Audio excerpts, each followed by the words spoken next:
Today we have a good one. We're heading to a secret location in San Diego.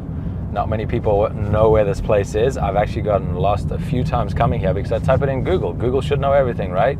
No, it does not know where the Ely Callaway Performance Center is.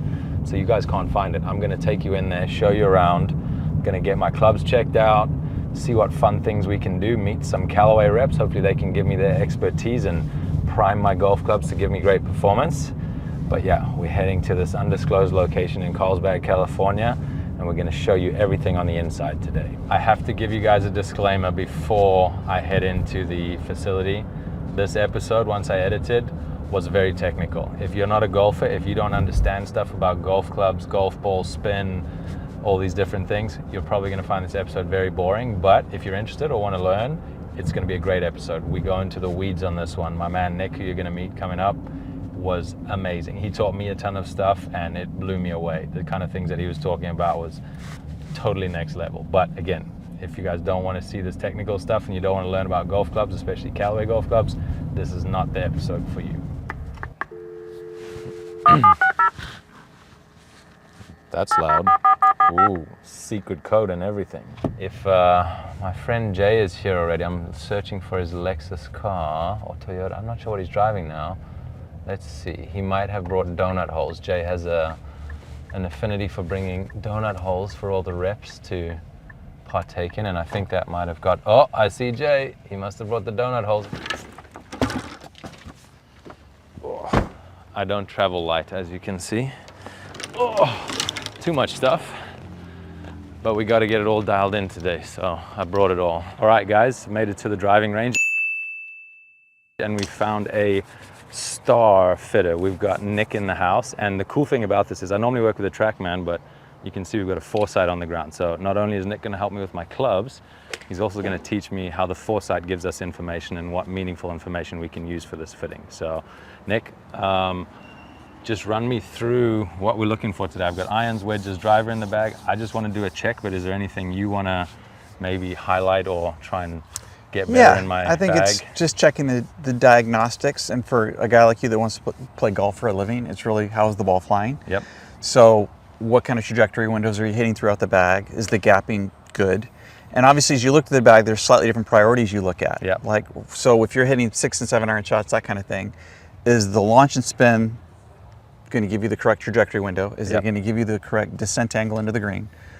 Those are your scoring clubs. It's more of a quality distance. Whereas by the time we get to your driver, we change the philosophy a little bit. It's pretty much as far down the fairways you can get it within reason. So then the elements you're looking at with the machine and the goals that you have are slightly different. And so as long as we keep our eye on what our goals are throughout the bag and we make sure that everything, there's nice cohesiveness, the way the clubs, they're set up uniformly so they give you kind of the same feel, but all the clubs are trying to do slightly different things, keeping in mind that you're trying to shoot as low a score as possible. I mean, he just summed it up perfectly. And the other great thing is I have my specific golf ball. Sometimes when we test on tour, I don't have my exact golf ball. So today we're going to get actionable data. It's going to be a big perfect. Part of the equation, right? So that's the goal today. I know I'm interested to get your opinion. Top side of my bag, so I have a 3-iron and a 4-iron. The 3-iron's a bit strong, and then I go 5-wood mini driver. So if you can maybe give me some ideas on that top side of the bag. Sure.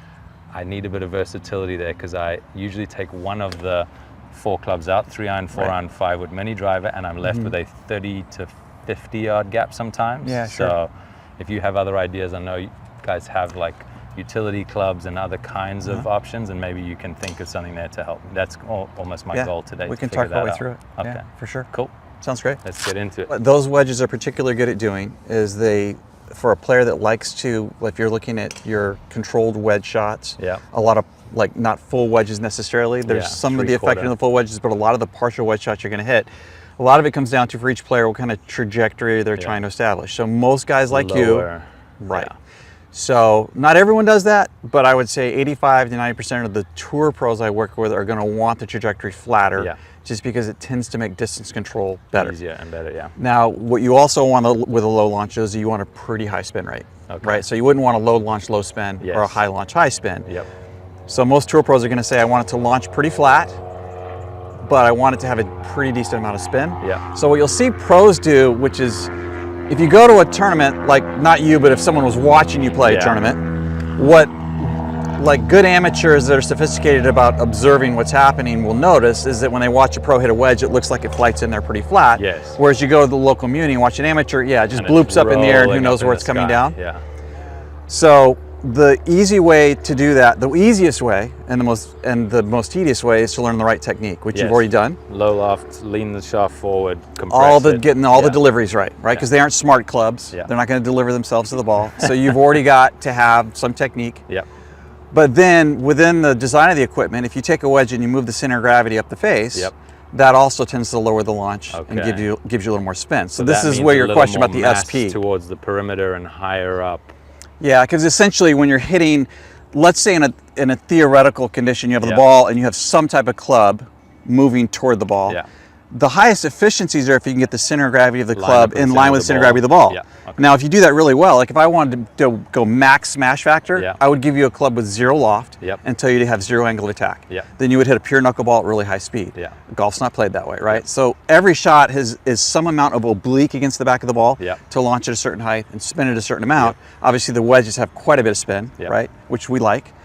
If I want to launch something lower, though, then what I would do is I'd move the center of gravity up. Or center of gravity up. Yeah, so essentially, relatively speaking, the ball is striking the club under the center of gravity, which makes the blade tilt that way. And when the blade tilts that way in the impact condition, it lowers the flight.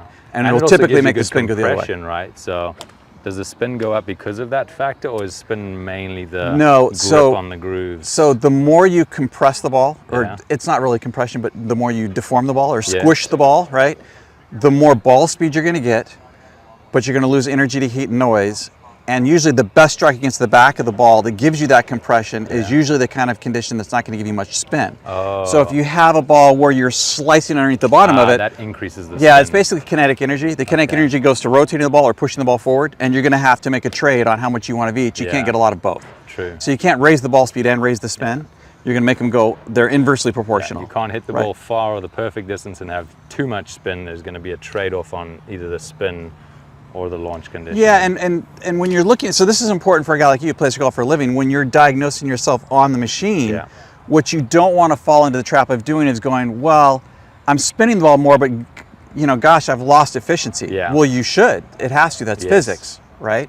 So the smash factor, I'm sure you've noticed like a smash factor on a wedge. 1.31. Never get not 1.50. Yeah, never right? Get more than yeah, because all the energy is going into rotating the ball because you're hitting oblique to the middle of the ball. Like this, whereas the driver is like that. Right? So one thing I always try and remember is 150 RPMs per yard of distance is what my coach looks for. And I struggle to get there sometimes. Like if your contact isn't perfect, so I'll be interested to see if that new wedge gets me that much spin. And I can still hit my numbers, hit my yardages.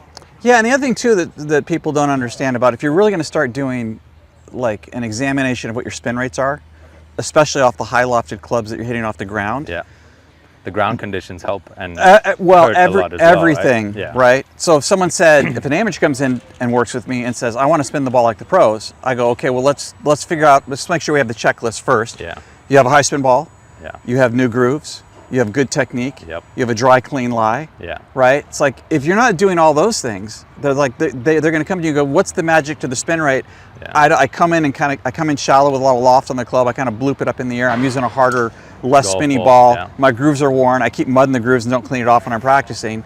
It's like in pro-ams, I literally, when we're short-sighted, I sometimes say, "Hey guys, just use my wedge. I can see your wedge is a year and a half old. You got no grooves left.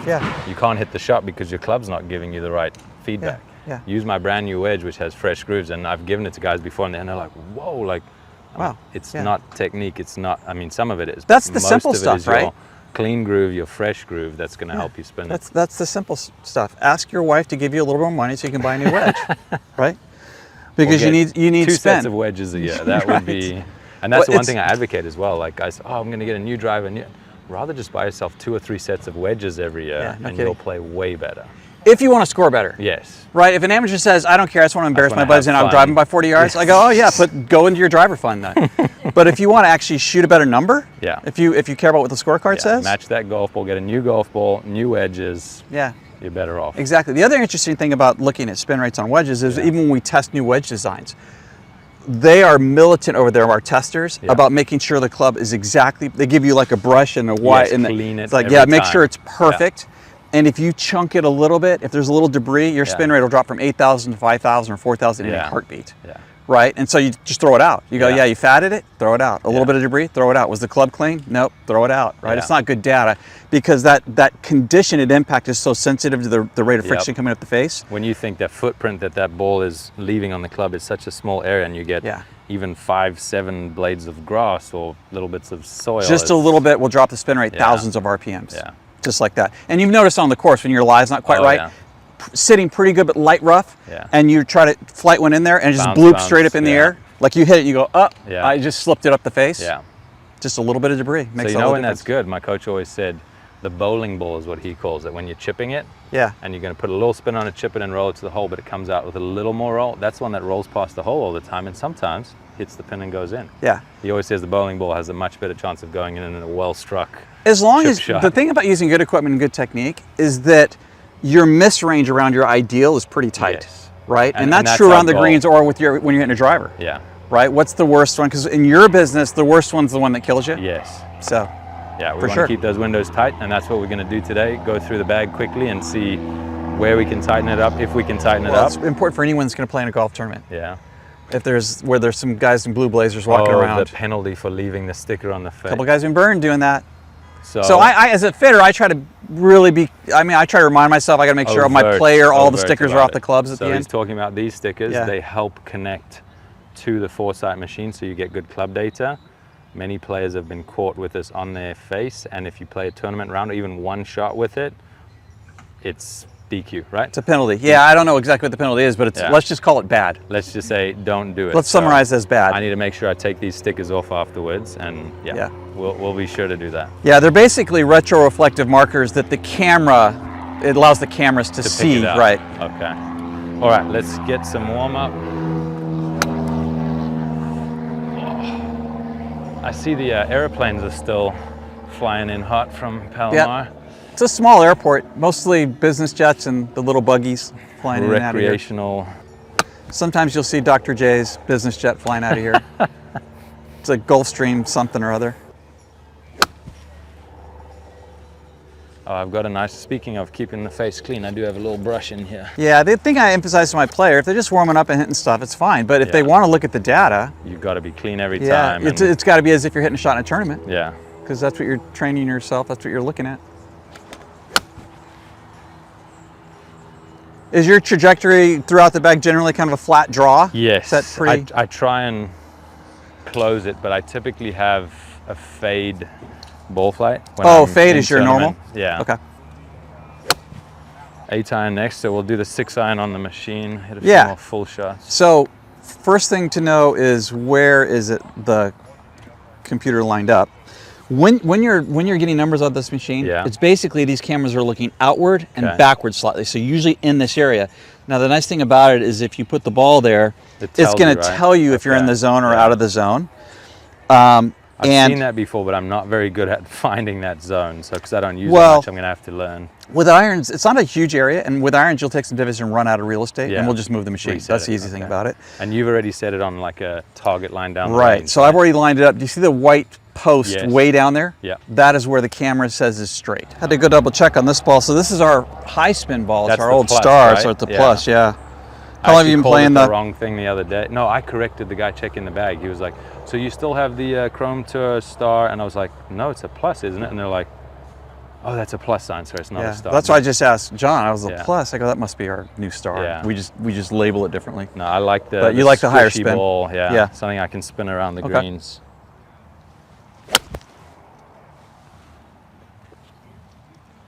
There's your draw. You're not wrong.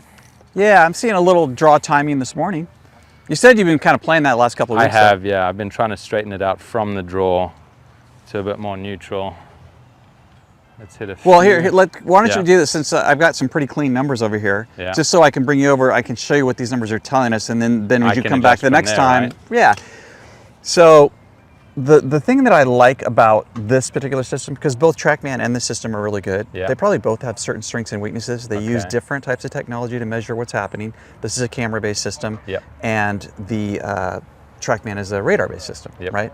And so the radar does certain things really well. Like for instance, the radar can continue to watch the ball go down range. Yep. This one, as soon as it goes out of the field of It view, predicts where it goes, right? yeah, and it's never going to be able to give you a raw data Okay. because it doesn't actually see where the ball went after it left the field of view of Yep. the camera. It goes, well, based on an algorithm, you can set whatever altitude or temperature you want. Yep. But it's still some amount making a guesstimation based Yep. on the math it's using to figure out. It's pretty accurate, but maybe not quite as accurate as if it actually saw the ball Yep. go down range. The strength of this, though, that I really like a lot in terms of what it helps me with is the club delivery numbers. Okay. Because it's using a camera system.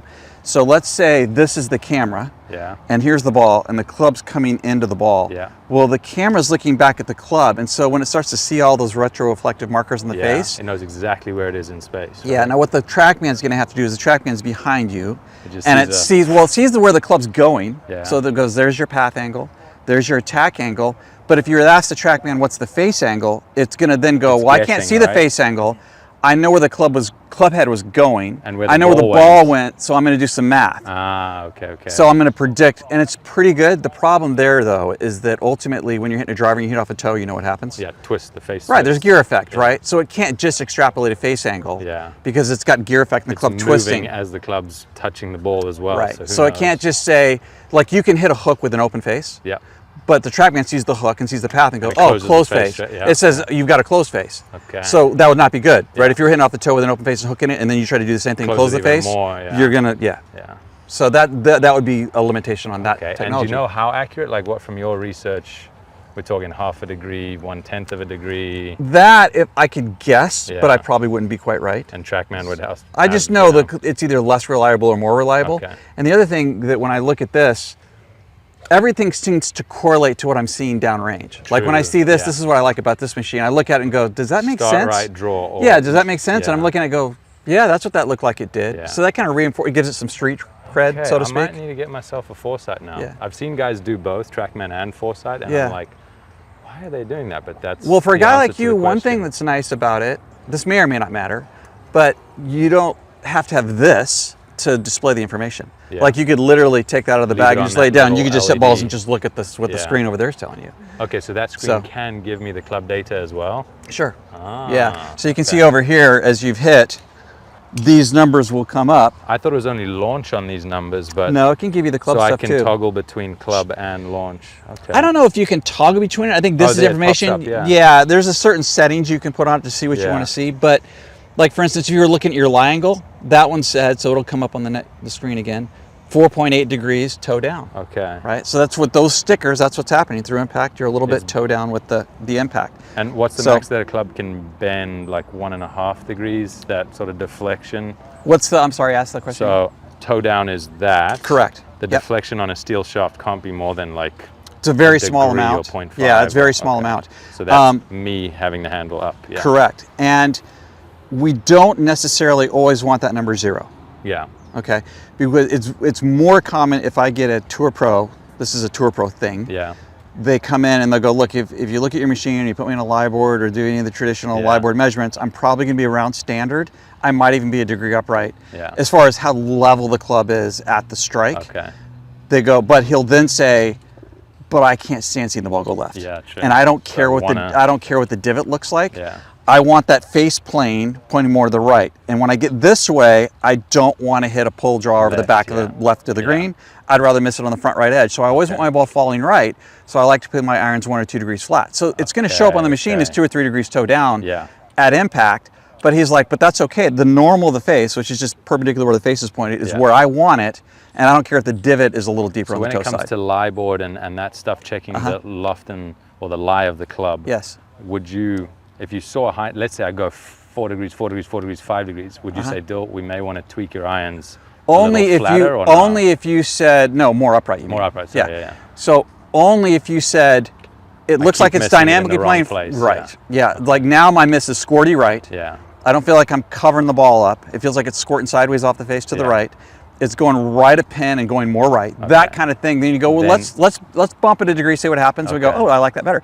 Let's bump it 1 more degree. Yeah. Ooh, that's really good. Let's bump it 3 degrees. Whoop, too much. Okay. Right. So where is it?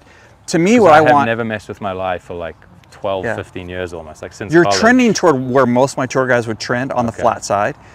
But to me, it's like, what ball flight do you want? What do you want your misses to be?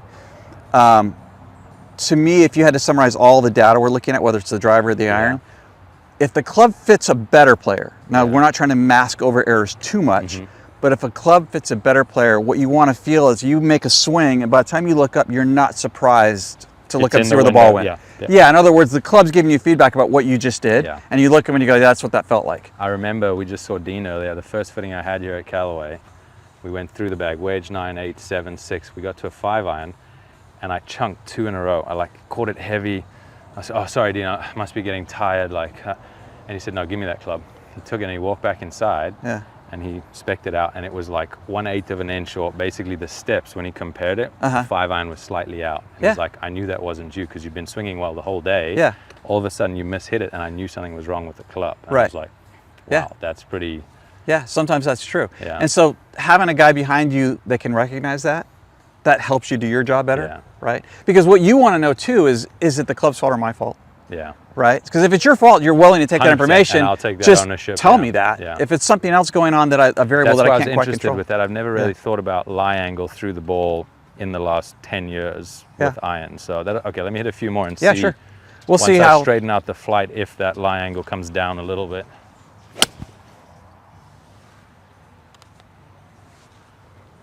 A little closer, but oh no, same number. Yeah, it's still toe down. That makes sense. And there's the path and the face angle and these things are changing by 1/2 degree here or there, right? So it's all these things coming to where you hit it on the face, what the face angle is at impact, what the path angle is, what your dynamic lofting. It's all these things happening in 3D. That's when people ask, what is the TrackMan? What is this like? How do you change it? They're all interrelated. Like as soon as you close the face, then you're more down. Like it is, and it is hard. And this is true for technique or club. It's hard to change one variable in a vacuum. You'll tweak something and go, okay, that helped us with that particular element. Did it hurt us in 3 other places? That's another thing about doing the scan. You know, look at a guy like net at the end. We made this one thing look better, and we made an accidentally a more important number worse. True. Okay, we'll hit a few more, see what's happening and if we need to tweak it or not. Oh. The one thing that makes it more challenging to work with a guy like you is that you can't help but try to produce the ball flight your eyes want to see. So even if you tell a guy, hey, try not to do anything different, and let's kind of see if we can isolate what the club's doing. When you see a bad shot, you go into correction mode. Yes, literally. Sure, because you're good enough to do it. And that's where that one came out of fade. So guys that play golf on tour like you're trying to play, this is how maybe they differ a little bit. These are little changes you could make, but the tour average does not mean perfect. So then should we maybe focus on the long irons now and those? Sure. Yeah, I'm interested in that 3-4 iron, 5 wood distance. If you have any ideas. Let me put some dots on your 4 iron. Okay.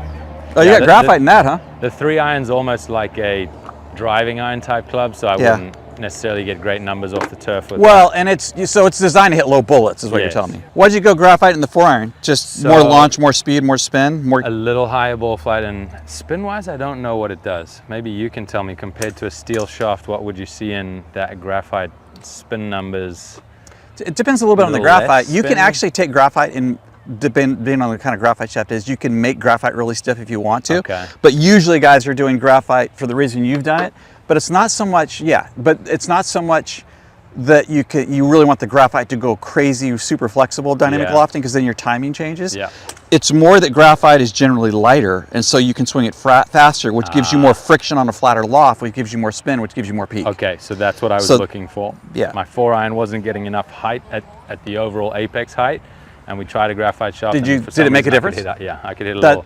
That's likely what was happening. 10, 12 feet higher, I think. So that's the reason guys would be doing it. I can hit the thing, I can move the club faster, and the same angles, there's more friction moving up the face because of that higher speed strike. Because if I was looking at 2 guys, and let's say we had 2 guys, we were doing a test, and we saw 2 guys whose swings looked pretty similar. They're both zeros, let's say, handicap, good players. And one guy was spinning his 6 iron at 6,000, and the other guy was spinning his 6 iron at 7,000, so 1,000 more. You'd go, okay, one guy's spinning it quite a bit more. Why is that? Well, the first thing you check is the speed. So you go, oh, they're both swinging 92. All right, so it's not the speed. Then you start looking at a number called spin loft. Have you ever heard of spin loft? Yes, so spin loft is when the club is at impact, there's bend in the shaft and that face is compressed the ball, you draw a straight line to the apex, right? Well, and it's that measurement because the ball spins and curves upwards. Is it the straight line? Well, you're talking about what's called the D plane, which is involved with spin loft. Yeah. Spin loft is simpler than that. So what spin loft is at impact. Yep. And the rule is the higher the spin loft, the higher spin you have. Okay. Okay. So the example I gave you, where one guy's spinning 6,000, the other guy's spinning 7,000, everything else looks the same.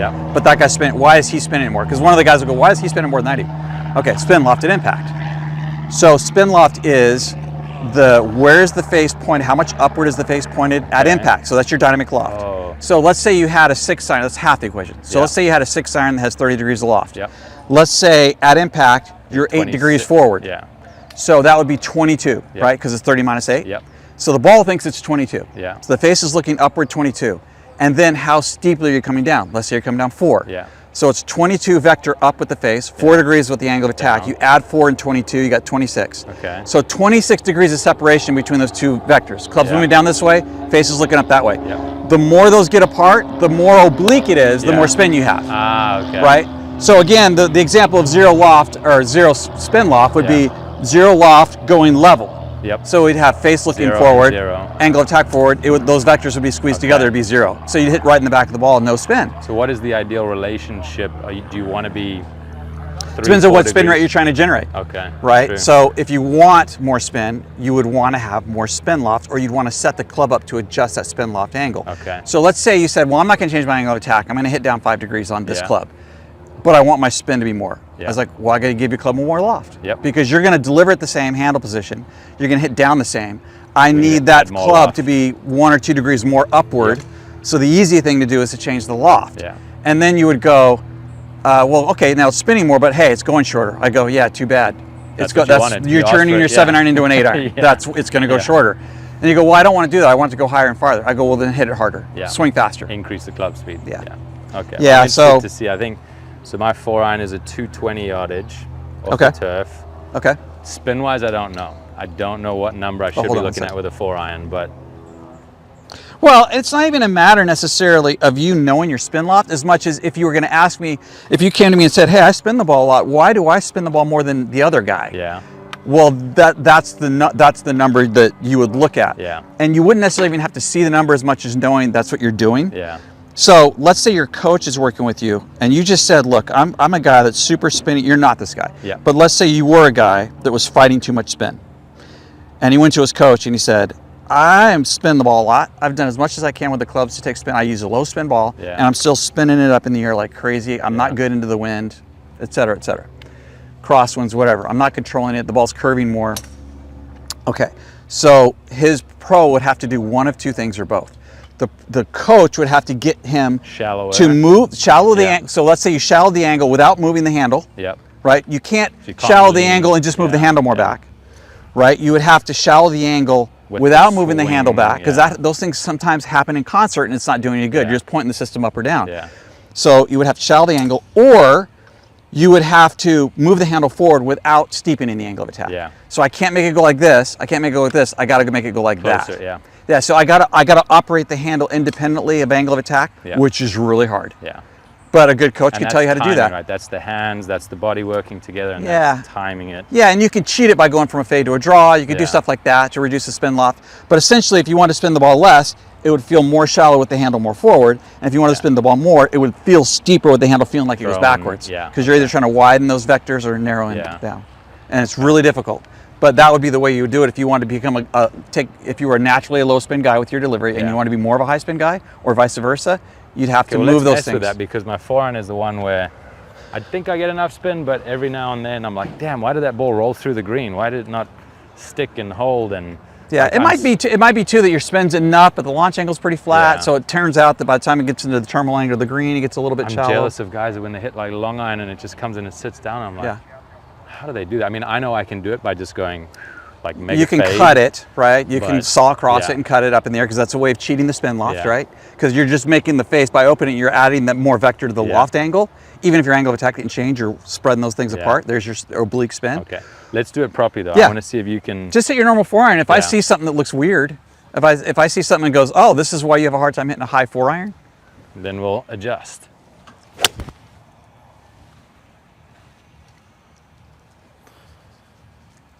That was decent. Yeah, It may not be at full speed right now, but that was out the middle.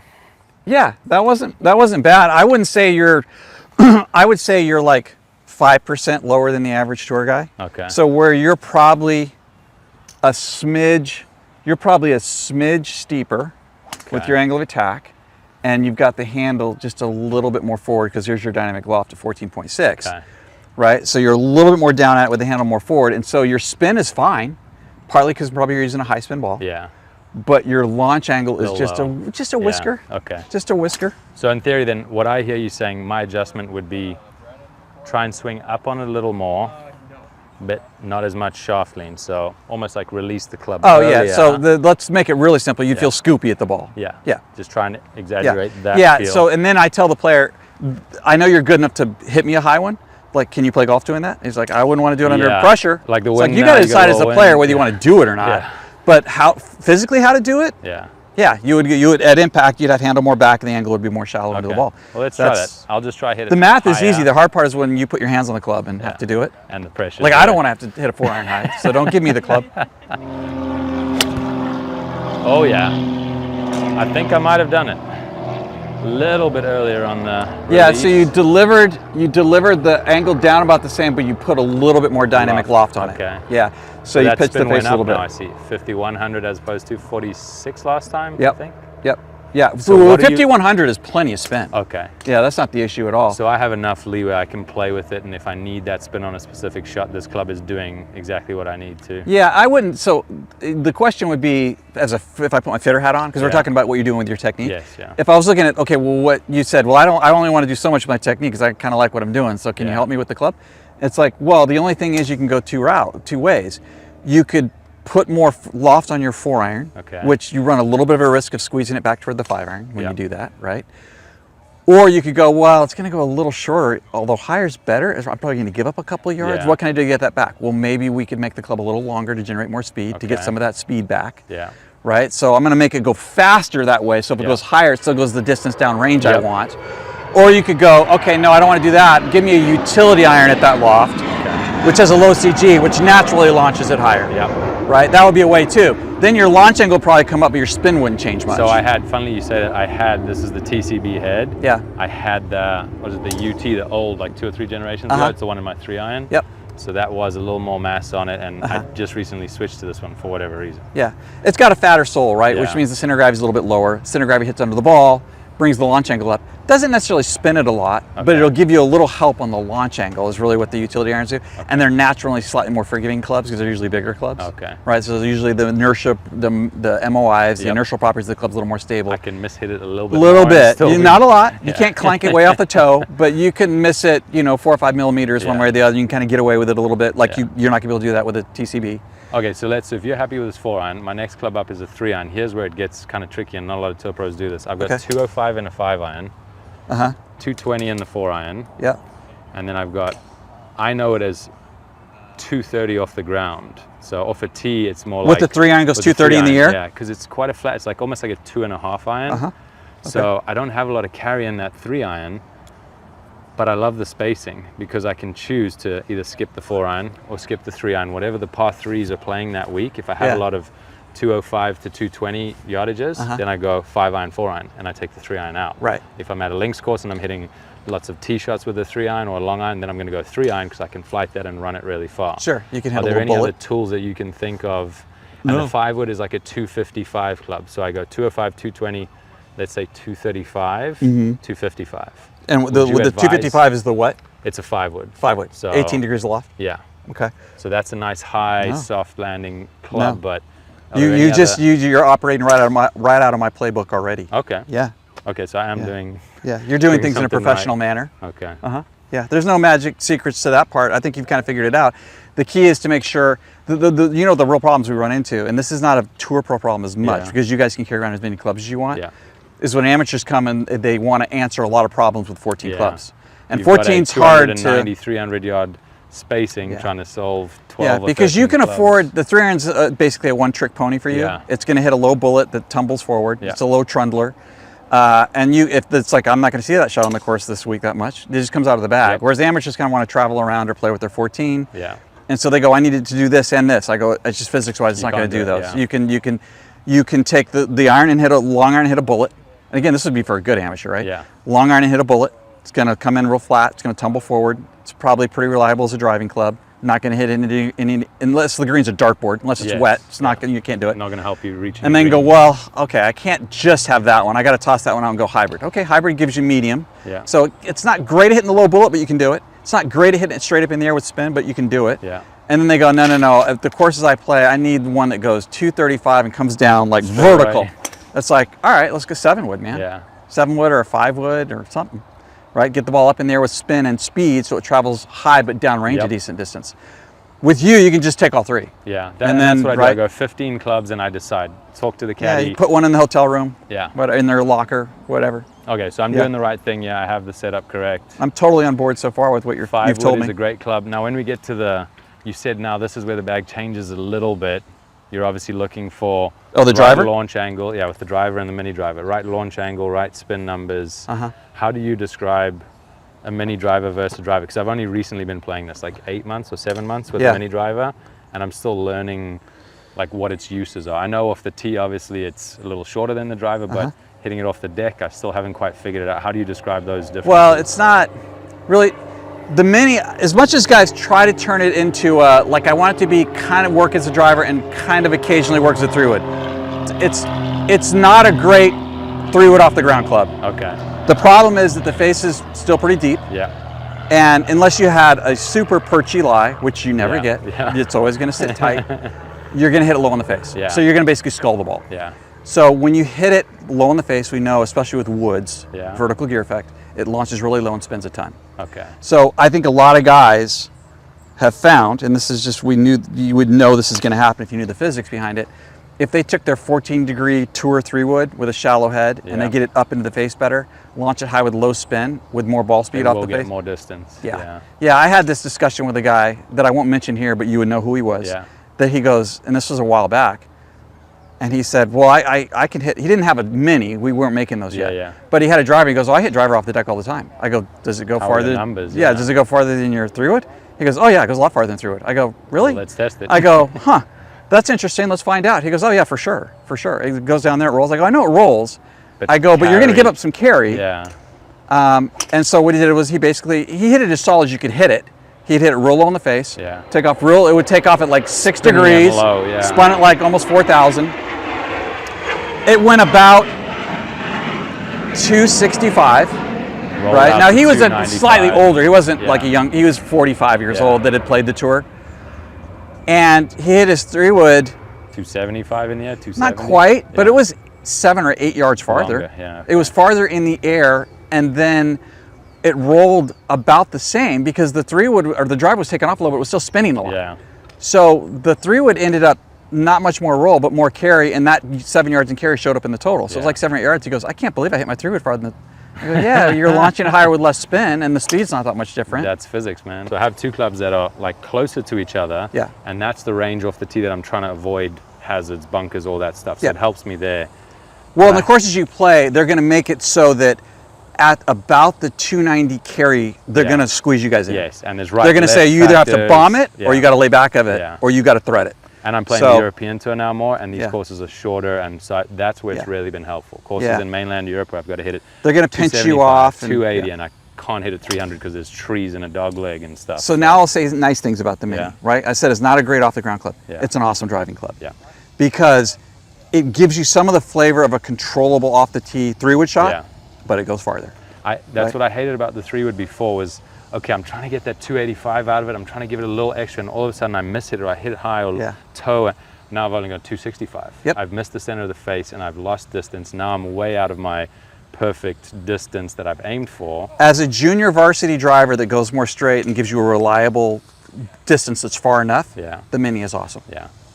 That's why I'm gravitating to it. And I will say, it does feel pretty good off the deck. I thought I wasn't going to use it off the deck at all, but there's some scenarios where I have Well, do you want to do something fun? I have space. Yeah. Let's see. Let's have you hit it off Okay. and let's see what your spin rate is. Okay, yeah. You have to understand that you're going to get a higher spin than if you're hitting it off the tee because it's hit lower on the face. Yeah. But it's like, how high is the spin? It's going to be higher for sure, but maybe it's not so high that it bothers you. Yeah. And it might still kind of get out to where a 3-wood would get, but that's an easier club to hit off the ground than the guy I told you 100%. about, the cautionary tear, where he's hitting his actual driver off the ground, right? So. No, it feels, I feel confident when I put it down. Okay, yeah, not you bad can see for it the first climbing one. a little bit, but that's actually, I mean, just my eyeballs tell me that's pretty reasonable. Yeah. Like I'm not seeing like super duper launch to slightly the moon. toe-ish, but Yeah, like that time you got impressed. 7.8 launch, which is reasonable, and you got 3,000. So you would be able to launch a 3-wood a little higher than 3 that. degrees higher at least. But this is right? fine to spin for a 3-wood. Okay. So you pulled it off really, really nicely there. That ball carried 263, rolled to 283 off the ground. Pretty dang good. Yeah, that's definitely. And even with the high spin ball, it didn't spin that much. So Yeah. for you, you must have put the handle just forward enough to kind of take some of that spin loft down, and it turned out really, really nice. That's and we why- know it's traveling faster than it would with a 3-wood because it's a Yeah. longer, lighter club. So Right? that's where my 5-wood, it's almost a play as well to have the 5-wood in my bag for, okay, I'm going for a par 5, needs to stop. Yeah. I'm 320 out of a par 5, I'm just trying to run this into a greenside bunker. I can use this mini driver to do that. Yep. So it's, okay, For sure. that's good that they're not doing the same Yeah, thing. if you want They to have land it two on the green, the different 5-wood will rolls. give you that descent angle, Yeah. right? Whereas the descent angle on this one was 28. 36.7. 36, okay, that's 36.7. still kinda high. I thought it'd be even lower Well, than that. that's actually pretty good for a ball you want to run out. So Okay. you don't want to descend it at 36, 37 degrees into a green. Yeah. Not if the green's firm. Yeah. So you would want something What is the closer to driver 40. descent angle? Anything down in the mid 30s is really good. Okay. Yeah, so this is definitely one that's going to hit and have some roll to it. Similar. Okay. Yeah, Well, because I'm it was happy a with that. We don't- 7.8 launch at 3,000 spin. Yeah. So it's not a bullet, but it's not a high floater. Yeah. So you're getting a little bit of bounce and roll out with that descent So angle. enough versatility. Okay. Yeah. You hit one more. Cool. That works. Let's do one that works more. nice. All systems are go on that guy. I was like, the first time I hit it off the deck was in a tournament. I hadn't hit one in practice either. Yeah. And I was like, it was in South Africa, and I was like a little worried. And my caddy's Yeah. like, come on, just hit it. We got Just give it a 70 rip, man. yards wide. Easy for the caddy to say. Yeah. Of course, he's going to go down with you, so he's on the ship.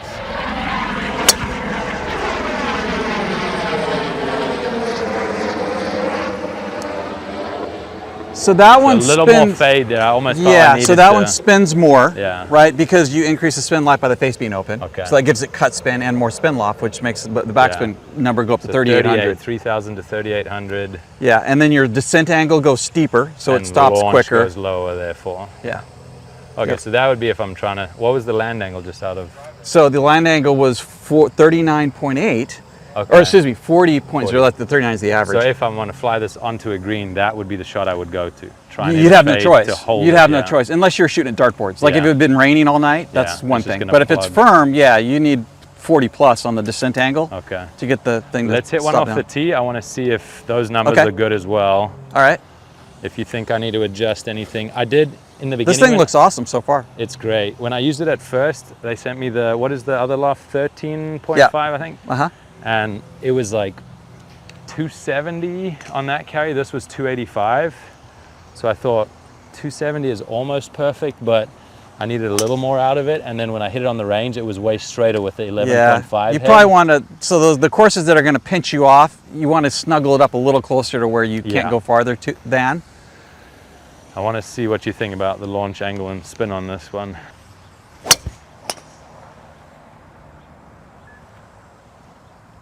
Okay, that was too much fade. I can see that Okay. from the ball flight. You can give me another one. Let's hit one more. Maybe, okay, remember those numbers, because Okay.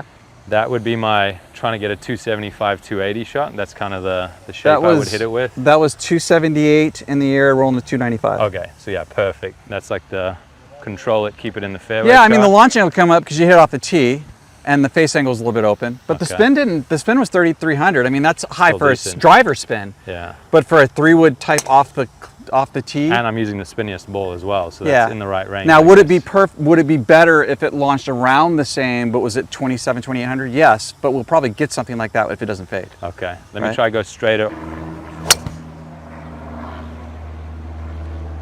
Slightly less spin because less fade.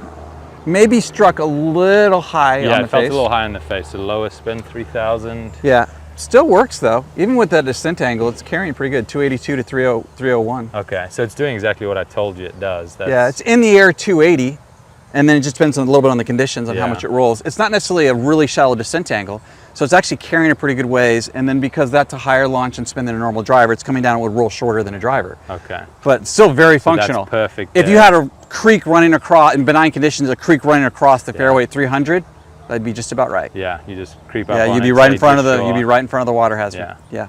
Yeah. Okay, so this club's doing what I need I like to it. do as well. Thumbs Perfect. up over here. Let me take the Perfect. stickers off of it. Sure. Sticker patrol.